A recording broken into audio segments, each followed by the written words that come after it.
Major Doron Spielman from the Israel Defence Forces. Good to have you on the programme this evening. Thank you. Perhaps first of all, now that fighting has resumed, I can just get your reaction to the words today of Vice President Kamala Harris. She said, frankly, the scale of civilian suffering and the images and videos coming from Gaza are devastating.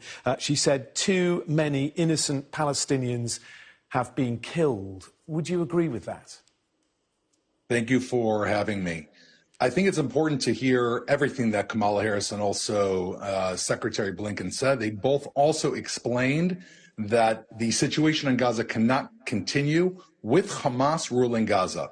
You're weighing two different issues here at the exact same time, and this is what we're doing both in the field and in our planning. On one hand, we still have 137 hostages inside Gaza, including 17 women and children, meaning the agreements that we were going through, unfortunately, Hamas broke them and retains still 17 women and children, including that Bibas family. So there's no obvious choice for any nation but to go into wherever the enemy is holding their loved ones and our civilians and try to defeat them. The challenge is, as I think you're mentioning, is that Kamala Harris is mentioning and that we know, is that Hamas not only has our own people hostages, they're holding Gazan civilians hostages. So as but when she says too many innocent Palestinians have been killed, are you concerned that support from the international community could be wavering?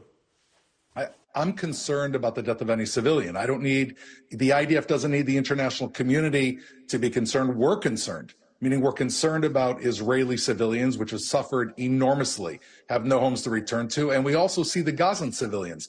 There are people that have been moved from their homes. There are people that are right now underneath Hamas control. The Hamas isn't even letting them move out of the way. So I think the entire idea of this conflict that Hamas planned already before October 7th was, how can they get away with this, right? It's a scheme. They said, we're going to attack Israel. How can we get away with this? Well, we're going to take hostages because they're not going to want to kill their hostages. And we can hide behind our own civilians because they know that Israel doesn't want to kill their civilians. So we're all on the exact same page. The question is, how are we going to be able to destroy Hamas and be more specific and precise in trying to defeat Hamas and not injure Gazan civilians? And this is very difficult. And this is what Hamas has been planning. Meaning, I agree with you. We're very short of time. I'm so sorry that we're going to have to speed things up. We are about to run out of time. But I just wanted to ask you very quickly about that digital map.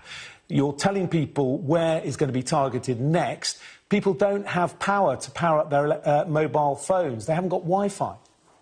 Well, I don't know. I mean, I think you and all of your viewers saw our hostages being paraded through the streets as they were released to Israel over those 7 nights, and hundreds of Gazans holding their phones, videoing them. So clearly there's enough power to power their phones when they're parading our hostages throughout Gaza.